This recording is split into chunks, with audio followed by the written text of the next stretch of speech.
तीनों पे आराम से चर्चा करूंगा मैं। सुनिएगा बस ध्यान से, उसके बाद कोई आपका सवाल होगा तो मैं उसको लूंगा। ये मेरे पास बहुत सारे बच्चों का मैसेज था, सर सिस्टम से तैयारी क्या होती है।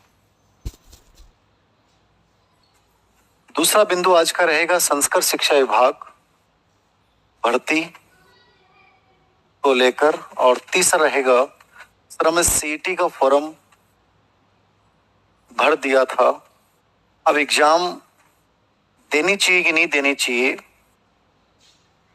किताब उठा के हमने देखी नहीं। इन तीन सवालों को लेकर बात करूंगा। पहली चीज, सीईटी एग्जाम दे या नहीं दे,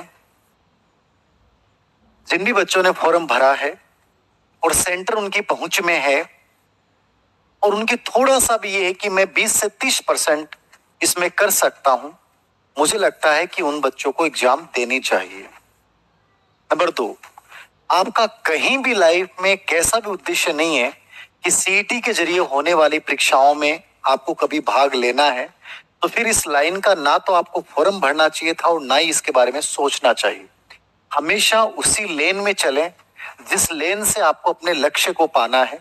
अनावश्यक अवरोधक तत्वों में ना फंसें, और यदि आपने ये सोच के भर दिया कि सर दे लेते हैं, तो निश्चित रूप से मैंने कहा कि 20 से 30% भी आपकी प्रिपरेशन है और आपको लगता है कि बहुत बड़ा डिस्टरबेंस नहीं है, 2 या 3 दिन मेरे होंगे बट मैं कुछ ना कुछ सीख के आऊंगा, तो आपको एग्जाम देना चाहिए। और लाइफ में पता नहीं चलता कब किस एग्जाम की और किस डिग्री की जरूरत पड़ जाए। दूसरे सवाल पे आऊंगा मैं, फर्स्ट नंबर पे, 3 के बाद डायरेक्ट फर्स्ट आ रहा हूं। सर सिस्टम से तैयारी क्या होती है? देखिए बड़ा सवाल है। सिस्टम होता क्या, आपको ये समझ में आया हो तो? सिस्टम का मतलब होता है एक सीक्वेंस के अकॉर्डिंग चीजों को प्राप्त करते हुए चलना। ये कई बच्चों का मेरे पास सवाल था और ये वीडियो मैंने बनाने का उद्देश्य जो था वो शाम को इस मैसेज में दोबारा मेरे पास ऐसा मैसेज आया, तो मैंने सोचा कि मैं इस पे बात करता हूँ।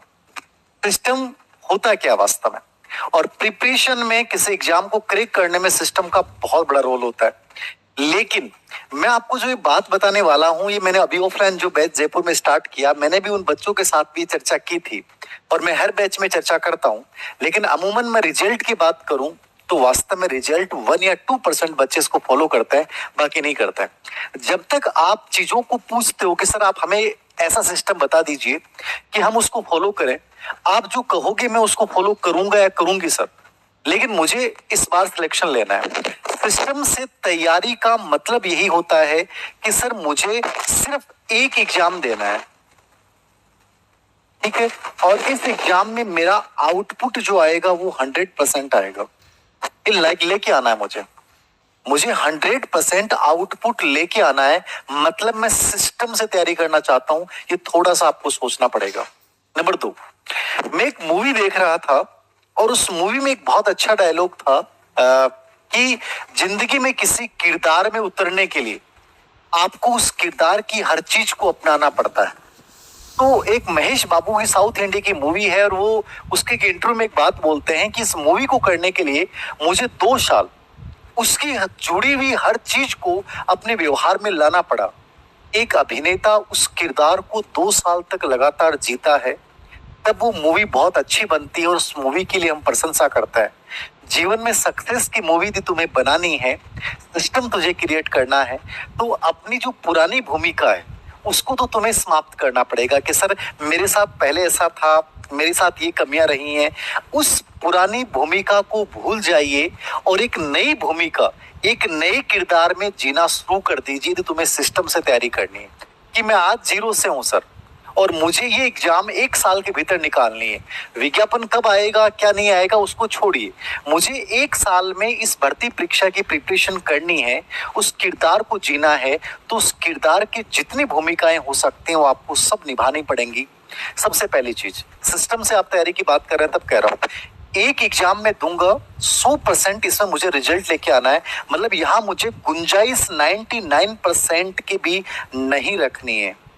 यदि मैं इस चीज को लेकर क्लियर हूं कि मुझे इस किरदार को जीना है, 100% वाला जीना है, मैं यहाँ लड़ाई जो लड़ूंगा वो बेमन से नहीं लड़ूंगा, यहाँ लड़ाई मैं पूरे मन से, पूरे संसाधनों के साथ, पूरी ताकत के साथ करूंगा, तो रिजल्ट 100% आते हैं। अभी एसएसटी की टीचिंग मेथड की बुक पे मैं खुद पर्सनली काम कर रहा हूँ, तो मैंने देखा कि मार्केट की जितनी बुक थी, मैंने मटेरियल कंटेंट किया, तो सबसे पहले मैंने क्या किया, पूरे एसएसटी के पाठ्यक्रम को देखा। पाठ्यक्रम को देखने के बाद मैंने 2010 से लेकर 2022-23 तक के सब पेपर देखे। पेपर देखने के बाद मैंने DSSB, सी टेट, इन सब के पेपर्स देखे। मेरे माइंड में पूरे पूरे टॉपिक की एक इमेज बनी कि इस टॉपिक में से एग्जामिनर यहाँ तक पहुंच सकता है, यहाँ से वो यही चीजें पूछ सकता है। पूरी पिक्चर बनाने के बाद मैंने उन टॉपिकों को तैयार करना शुरू किया। 8 टॉपिक हैं, उसमें से लगभग 6 टॉपिक मैंने तैयार कर लिए।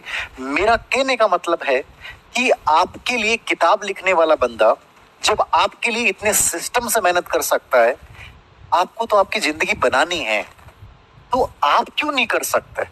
तो सिस्टम से तैयारी का मतलब यही है कि मैं एक नई भूमिका के लिए तैयार हूं। मेरे माइंड में सीधा सा है कि ये पाठ्यक्रम है सर, ठीक है, ये पाठ्यक्रम है, ये मैं इसका सबसे पहले विश्लेषण करूंगा। यदि मैं इसका एनालिसिस नहीं कर रहा हूं तो ना तो मैं एक अच्छा लेखक हो सकता हूं और ना ही मैं एक अच्छा विद्यार्थी बन सकता हूं, ना ही मैं एक अच्छा टीचर बन सकता हूं। पूरे पाठ्यक्रम के एक एक पॉइंट पे काम करना है, समझ गए? तो पहला सिस्टम आपको ये करना है कि उस पाठ्यक्रम के एक एक पॉइंट तुम्हारे दिल और दिमाग में होना चाहिए। उसके बाद 2 नंबर पे क्या करोगे? दूसरा काम ये करोगे कि सर ये पाठ्यक्रम मैंने देख लिया है, अब इस पाठ्यक्रम की किन किन टॉपिक्स की मैं डेडलाइन तय करूंगा।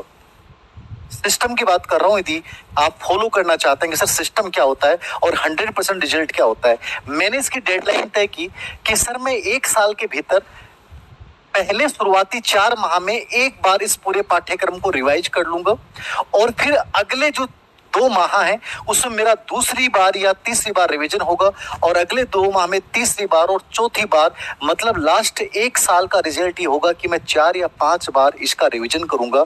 ये मेरी डेडलाइन तय होगी। ये क्या होगी? मेरी डेडलाइन तय होगी। ये दूसरा काम करोगे पाठ्य वस्तु के विश्लेषण के बाद। तीसरी चीज आप ये करोगे कि सर इसके लिए बेहतर संसाधन क्या हो सकता है।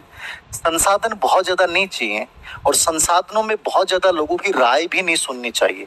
संसाधनों का तरीका यही है कि ओल्ड पीवाई की देखे, उन पीवाई के अकॉर्डिंग कौन सी बुक फुलफिल कर रही है, उन बुक्स को चुनिए। बेस्ट ये होता है कि राजस्थान बोर्ड की बुक्स को आप बेस्ट बनाइए, क्योंकि उनसे बेटर कोई बुक्स नहीं हो सकती। उसके बाद कोई भी आप एक गाइड अपना सकते हैं, कुछ भी अपना सकते हैं। जैसे जिस बच्चे ने मेरे से ये मैसेज पूछा, उसने कहा कि सर मैं ऑनलाइन कोर्स लूं या ऑफलाइन कोर्स लूं। सबकी अपनी अपनी राय है।